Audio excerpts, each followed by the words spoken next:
Ràdio Ciutat de Badalona. La decisió del president Emmanuel Macron d'adoptar una reforma com la de les pensions sense l'aval de l'Assemblea Nacional està provocant un terratrèmol polític i social a França. Avui volem analitzar el perquè d'aquest rebuig social i les seves conseqüències amb el periodista Rafa Burgos i també amb el sociòleg barceloní José Ángel Calderón.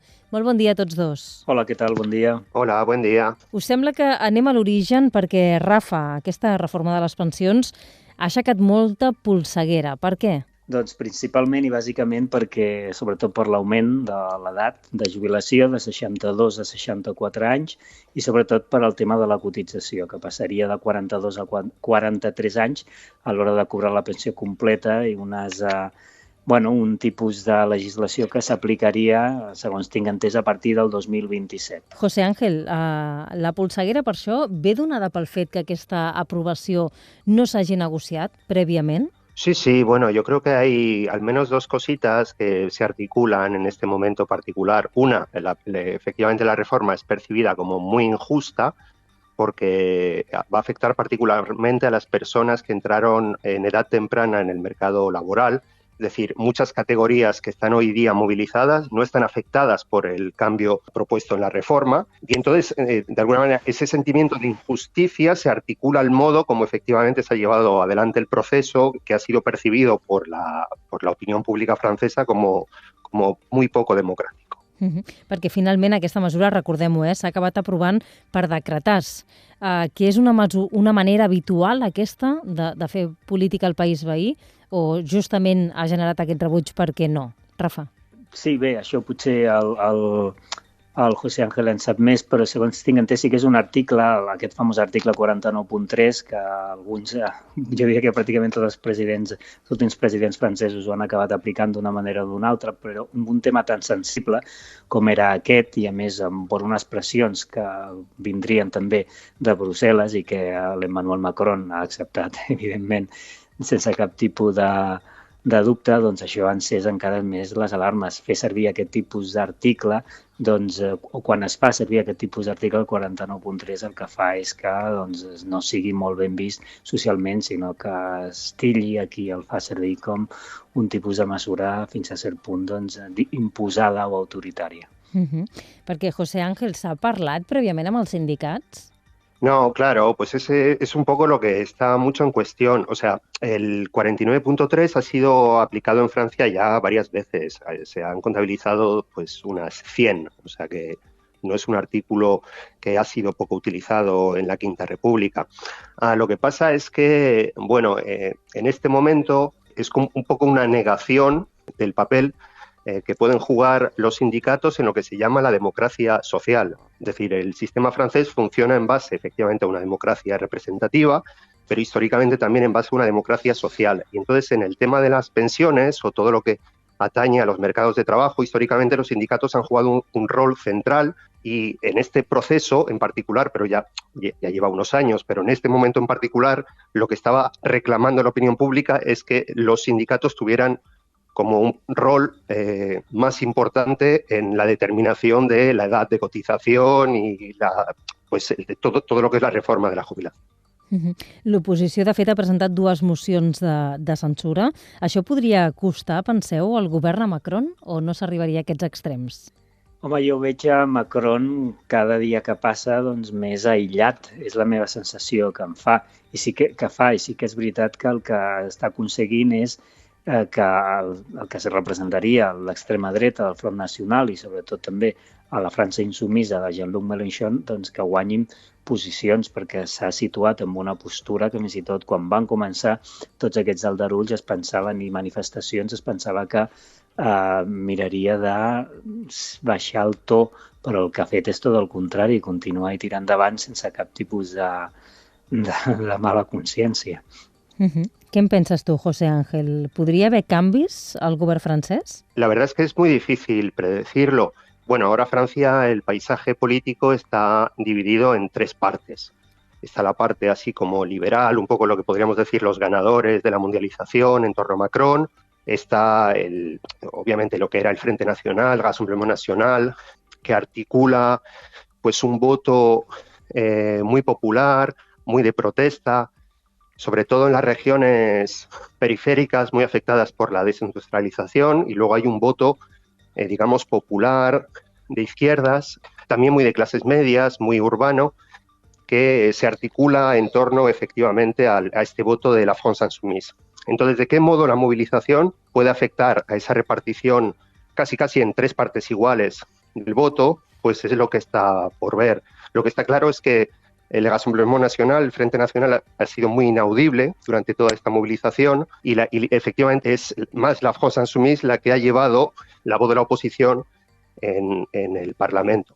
Però, bueno, és molt difícil predecir lo que puede pasar. Fa dies que estem veient mobilitzacions al país veí, on fins i tot hem vist cremar la porta de l'Ajuntament de Bordeus. Davant les possibles protestes violentes, la policia ha reforçat la seguretat d'edificis públics, seus de partits, refineries. Déu-n'hi-do el nivell de malestar, perquè això com a sociòleg com es viu? Costa d'imaginar un escenari com aquest? Per exemple, aquí, on tampoc fa gaire hi ha hagut una reforma de les pensions. Bueno, es que, claro, lo que se juega no solo es en las pensiones es casi, o sea, esta movilización es casi una especie de significante vacío. Es decir, es un lugar en el que se encuentran cantidad de demandas no satisfechas que se vienen vehiculando en los puestos de trabajo, en la movilización también de los chalecos amarillos, por ejemplo, hace un par de años, que se organizaron en torno a la cuestión de la inflación, del coste de la vida, luego la cuestión también de la democracia, de cómo se toman las decisiones en cuanto al futuro común. Esta movilización está poniendo en el centro algo que es muy importante, que es la cuestión del trabajo, las vivencias del trabajo, que son cosas que no se suelen comentar, pero que cada uno vive, ¿no? Un régimen de intensificación, de precarización, el sentimiento de que no vamos a poder seguir trabajando hasta los 64 años. Entonces, hay así como una serie de demandas, de objetos, de controversia que aparecen ahora en el momento de la movilización. Y entonces por eso todo este malestar explota de repente. Y por eso también es posible que esta movilización sea tan potente, porque articula demandas de sectores que son muy plurales, muy diversos. Y las formas son muy plurales también, porque durante los primeros 9 episodios de la movilización, todo ha estado gestionado por los sindicatos que han tomado el liderazgo de la movilización. Sin embargo, ante la sordera del poder, ha habido otros sectores que están hoy en día tomando esa dirección. Sectores que no están encuadrados en organizaciones tradicionales y que tienen modos de acción mucho más directos. De fet, Rafa, ho comentava ara, també això, doncs, que a l'estat espanyol també s'ha augmentat l'edat de jubilació en aquests últims temps, també els paràmetres de cotització, fins i tot aquí la jubilació doncs, no arriba fins abans dels 67 anys, no? I no hi ha hagut aquest nivell contestatari. Crida molt l'atenció i és curiós que avui podem parlar també, tenim la sort amb un sociòleg, de com actuen dues societats tan pròximes com és la catalana, l'espanyola i la francesa, de quina manera tan diferent davant d'un context força similar, però clar, parlem de governs també diferenciats, no? I de maneres de fer, segurament. Sí, de fet, d'un pòsit històric que ja ve de temps. El paper dels sindicats en ambdós països és també diferent a l'hora de demanar segons, i també en funció del partit que governa, això és obvi. Però fixa't, Núria, que el que és també molt interessant aquí és veure com tot aquest, com ens ha arribat o quin tipus d'informació ens arriba també de França, que ha estat els mitjans de comunicació en general, els mitjans de comunicació generalistes, pràcticament es dediquen a centrar-se, com acostuma a passar també aquí quan hi ha algun tipus de manifestació, és centrar-se en el típic, no? Contenidors cremant, gent que salta o que crema algunes portes i repetint-se de manera automàtica aquestes imatges, en lloc d'anar al rovell de l'ou, al centre de la informació, que es reivindica, que es demana, i sobretot veient que són mobilitzacions força massives i que el percentatge que comet presumptament aquest tipus d'actes és una minoria. Que això també m'agradaria que, no sé, ja que tenim el José Ángel aquí, que ens expliqués com estan tractant també a França determinats mitjans de comunicació aquestes protestes i si pot fer un petit apunt del paper que té el ministre de l'Interior, el Gerald Darmanin, crec que no sé si es pronuncia així, que també sempre s'ha mostrat d'acord i defensant els cossos i forces de seguretat de l'Estat, sobretot amb un sindicat força conservador com és l'Aliança, ¿no? José Ángel. Claro, es que es muy interesante. Porque efectivamente, o sea, el primer elemento que hay que tomar en consideración es el carácter absolutamente masivo de estas movilizaciones. Yo no sé lo que llegará a la prensa del Estado español, pero estamos hablando, por ejemplo, de varios cientos de miles de personas en las grandes ciudades, 800.000, por ejemplo, según los sindicatos, en la última huelga del jueves pasado, en París. Pero es que yo vivo en la región del norte de Francia. En Lille eran 70.000 personas manifestándose en una ciudad de 250.000 habitantes. Y luego, si vamos a ciudades más pequeñas, por ejemplo, en Saint-Omer, ciudad de 5.000 habitantes, había 1.500 manifestantes. Es decir, es absolutamente transversal esta movilización i està desparramada absolutamente por todo el territori francès. Com creieu que s'acabarà rebaixant aquestes tensions? El govern farà marxa enrere?